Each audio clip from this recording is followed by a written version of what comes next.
When I walked in 2011, there was absolutely nothing built, so we built everything in about 18 months.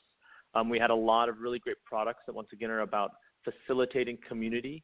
And a lot of these products were things that allowed, someone that was kind of a disparate volunteer, maybe not necessarily connected directly, have them able to participate in a very meaningful way. Because we knew that, and this is something that I think is really important with the internet and globalization, we knew that the internet equalizes. And we knew that if you were just a random person in Iowa or a random person in New York State, that you had to be able to participate on the same playing field, on the same level, in the same way. That was really important to us. And as I look back on all of these things, and whether it's the company that we just sold to PayPal, whether it's PayPal itself, there's a handful of what I like to call rules around facilitating community. And community can be a lot of things. They can be this grassroots community that really helped during the Obama campaign. They can be this community of artists that helped in Threadless. Or they can even be a community of consumers, as we see often for e-commerce companies or brands or media brands. And the thing about them is oftentimes we think that people say, well, they're the power behind our brand. But I actually think communities are the thing that are the power behind our success. They're often underestimated. And so I think oftentimes, how in the past have we facilitated community, and how will we facilitate community in the future? And so I have just a handful of kind of rules, so to speak, of how we have done this and kind of kept doing this. The first one is about enabling authenticity. The moment that your community or your people that are going to be your community feel like there's a lack of authenticity, that's the first time they stop trusting you. And this is a lot about trust, which I'll get into in a minute. The second one after authenticity is about purpose. My favorite example of this is when the president signed healthcare, which was, this is a novel idea for the U.S., but not novel anywhere else. Signed in the Healthcare Act, so Obamacare as it's colloquially known. And that was such an example of purpose. The volunteers behind that felt that they had achieved something big. And if you look at the designers for Threadless, the moment we put up their shirt, we paid them a little bit of money to put up their shirt to buy, they were like, everything that I have done to this point was worth it.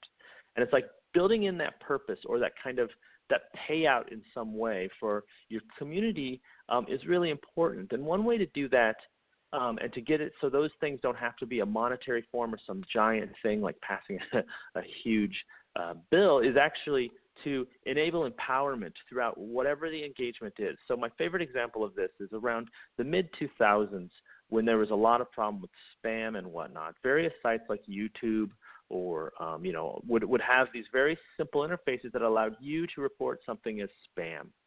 There's a spam button in our emails oftentimes, but when it was a community, the community starts to clean up the neighborhood, so to speak. And this is really important because as that empowerment leads to, I think, what the most important piece of facilitating community is, that leads to this idea of safety.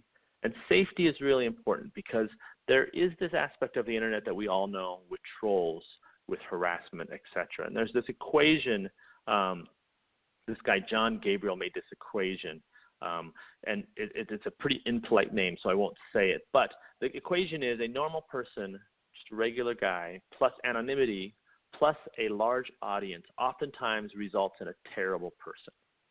And so how do we kind of debug this? Because we talked about purpose and empowerment, but how do we debug this to enable safety?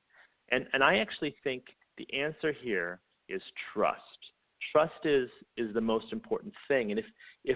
And so I think about this as, how do you solve this for the new participant, the new community member, the person that just pops in for a second just to check it out?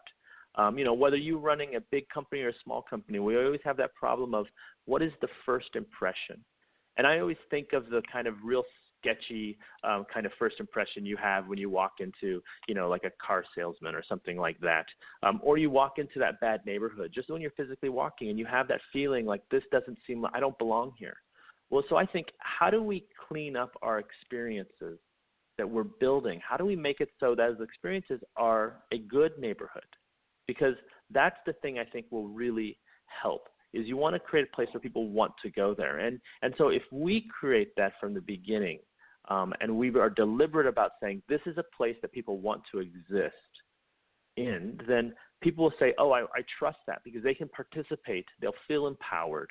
And the empowerment's a little bits, just give them a little bit. They feel safety. And this means that your community will be really strong. And so that's really kind of what we have tried to do over time, which is, how do we build this great environment? How do we get people to trust us?